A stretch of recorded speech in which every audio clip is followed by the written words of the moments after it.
Salve, salve galera, tudo bem? Professor Rafão novamente, falando sobre a parte de geografia e atualidades.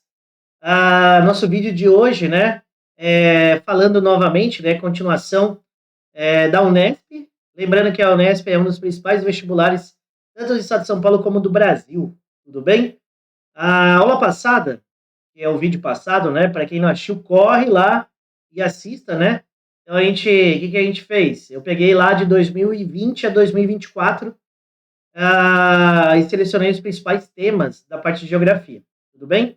Dentro da parte de geografia, eu peguei Brasil, porque é dividido entre Brasil e geral, então eu peguei a parte Brasil, e eu trabalhei com vocês a parte Brasil e geografia física, tudo bem? Clima, solo, relevo, vegetação. Esse foi o vídeo anterior.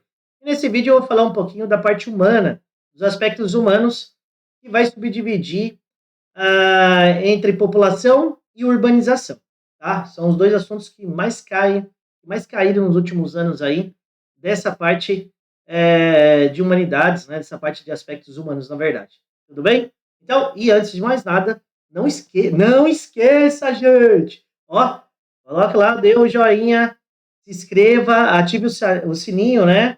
Ó, bora! Ative o sininho e não esqueça, né? Compartilhe, passe para outras pessoas.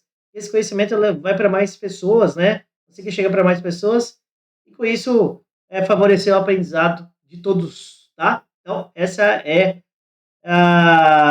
o recado que eu gostaria de dar em relação a essa parte aí de compartilhar o nosso conteúdo, tá? Para que chegue para mais e mais e mais pessoas, certo? Então, sem mais delongas, vamos para o nosso assunto principal, né?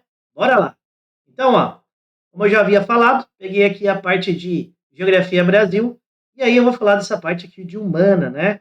Beleza? Aspectos humanos. Dividido, então, em população e urbanização, ok? Alguns conceitos básicos de população. Taxa de natalidade, número de nascimentos a cada 1.000, período de um ano. Taxa de mortalidade, número de mortes ou de óbitos, cada 1.000, período de um ano, tá? Crescimento vegetativo, ok? Taxa de natalidade menos taxa de mortalidade. E aí, com isso, eu vou saber se a população está diminuindo ou aumentando. Não somente com esse índice, tudo bem? Para ver se eu tenho um crescimento vegetativo positivo ou negativo, tá? Outro importante índice, né?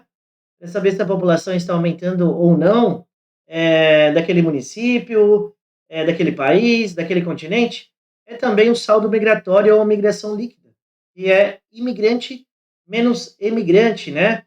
Lembrando que emigrante é quem sai do seu país de origem, imigrante você se torna quando você vai morar em outro país que não é o seu de origem. Tudo bem? Combinado? Outros termos aí, outros conceitos, né? Dentro da parte de população, taxa de fecundidade, ok? É o número médio de filhos de uma mulher de 15 a 49 anos, segundo o IBGE. Então, lembrando, né, que o nosso órgão que traz todos esses dados é o IBGE, Instituto Brasileiro de Geografia e Estatística. Lembrando que também tem o censo, né, que o IBGE realiza o censo de 10 em 10 anos, super importante.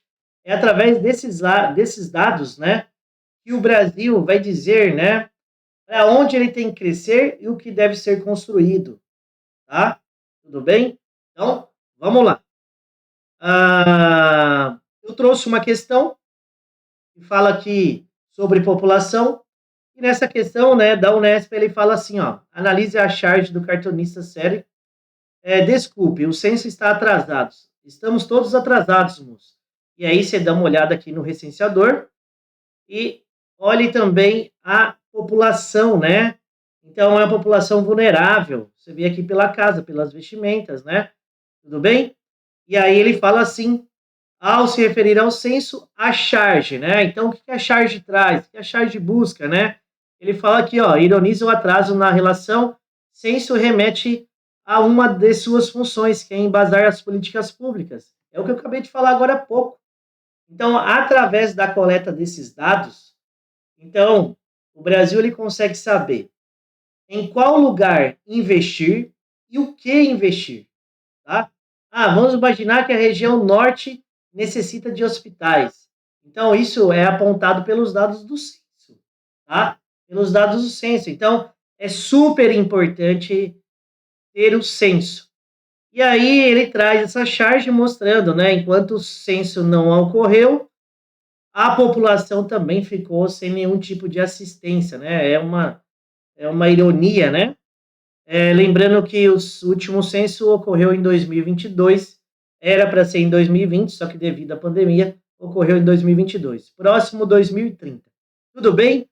Questão tranquila, sem problema, era só fazer mesmo essa análise entre a importância dos dados do censo e a relação que traz essa família. Tudo bem? Tranquilo? Então, vamos para mais outro. É para analisar o gráfico, né? Lembrando que esse é um gráfico de coluna e ele traz também outras variáveis, super importante, né? Primeira coisa, título, depois a gente vê aí a legenda, tomar cuidado com as escalas, né? E aqui a gente temos os anos, tudo bem? A linha que está em laranja representa trabalhadores sem carteira e por conta própria. O que está de verde representa ocupados com vínculo, tá? Carteira assinada. E aqui a gente tem a população ocupada. Se a gente reparar, no decorrer dos anos, aumentou o número de população ocupada, né? Então, a coluna maior, 2019, então, teve um aumento da população ocupada. Tudo bem? Só que aí, eu tenho que observar, né, algo importante, que é também o aumento de pessoas sem carteira assinada, tá? Então, se ela não tem carteira assinada, ela está trabalhando de forma informal. Tudo bem? Ok? Aí ele fala assim: a análise do gráfico associada a conhecimento sobre o trabalho e a economia brasileira demonstra que a partir de 2015 houve, tá? O quê? Aumento da ocupação do setor informal, né? Olha que tranquilo essa questão. Rapaz, caiu uma questão dessa, é só alegria. É alegria. Você nem vai perder tempo, vai sobrar mais tempo para aquela questão que você tem mais dificuldade. Então, bora para cima, olha que fácil. É pura interpretação desse gráfico, né? Então, é saber que o que representa essa linha laranja, né? Representa, então, trabalhadores sem carteira assinada e dentro do setor informal. Tudo bem? Tranquilo, né? Tranquilo, tranquilo, tranquilo. Não se esqueça daqueles conceitos. Outra coisa importante, análise de pirâmide etária, ok? Base, taxa de natalidade, o corpo, que é o meio, taxa de mortalidade, e o topo, ou ápice, expectativa de vida. Expectativa de vida, não falei para vocês, né? É o quanto a população vive em média. Tudo bem? Ok? Isso está associado principalmente à qualidade de vida que os países têm de oferecer. Tudo bem?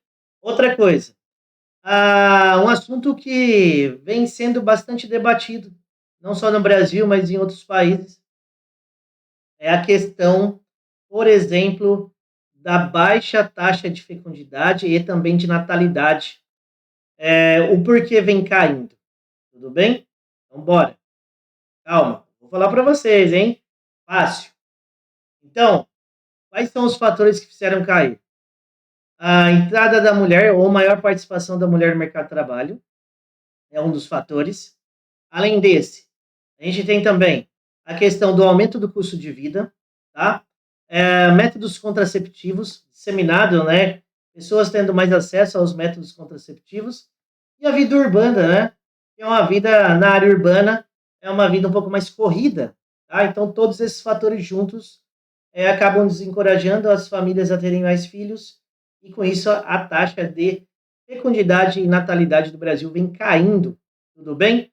Tomar cuidado, tá? Para que não falte mão de obra no futuro e também não sobrecarregue o sistema previdenciário com o aumento da expectativa de vida. Tudo bem? Então, fora das duas questões, eu também trouxe alguns outros aspectos que a Unesp pode cobrar. Vamos lá, então. Continuando. Parte de urbanização, né? Analisa a imagem registrada na cidade de São Paulo. Aqui nasce o rio Saracura. Beleza? Na imagem, a frase aqui nasce o rio Saracura, opa, desculpa, expõe, tá? Então, os rios urbanos, eles foram canalizados, né?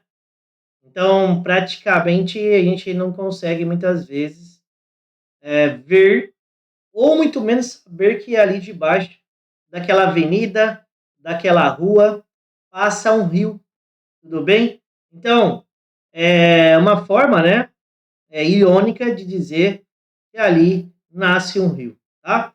Aí ele coloca aqui, né, o modelo de urbanização que segregou a população dos rios que a cercam. Então, esses rios eles foram totalmente modificados, eles foram canalizados. O leito, né, de inundação, na verdade, é ali a planície de inundação na lateral, na margem, ele foi todo ele impermeabilizado, com ruas, avenidas, construções. Choveu muito, esse rio ele não consegue dar vazão na água, a tendência é subir e causar inundação, tá? A culpa não é do rio, a culpa muito menos é da chuva, tudo bem? Então é um problema social, a ocupação de áreas irregulares, né? Depende do poder público aí fiscalizar e colocar essas pessoas em áreas dignas, beleza? Vamos para mais outra. E aí depois ele traz aqui, ó, o processo de desmetropolização observado no Brasil desde o final do século XX é caracterizado, ó, pelo registro de maior crescimento populacional em cidades médias, quando comparado aos das metrópoles, né? Então, lembra lá que a gente tem também um processo de desconcentração industrial, tá? Seria o mais correto, desconcentração industrial. Então, essas indústrias, né, elas começaram a ir para outras regiões e também começaram a ocupar as cidades médias, gerando emprego. E aí fez com que, né, atraísse pessoas que deixaram muitas vezes ali a metrópole, onde o ritmo de vida é muito mais acelerado. Então essas pessoas saem dessas grandes metrópoles, vai morar nessas cidades médias, tá? Ali você consegue trabalho por conta do processo de desconcentração industrial e com isso você consegue também ter uma ótima qualidade de vida. Pronto, matamos a questão. Tranquilo, né? Então, a Unesp ela vai trazer também, ela vai abordar também esses fatos, né, de urbanização ligado à questão ambiental e de urbanização ligado muito à questão social, né?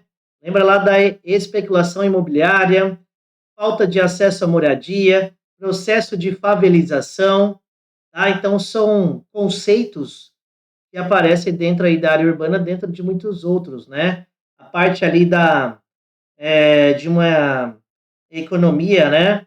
Circular, linear, as diferenças e essa parte ambiental que sempre pega na questão urbana. Tudo bem? Então, o que eu queria trazer para vocês era isso, né?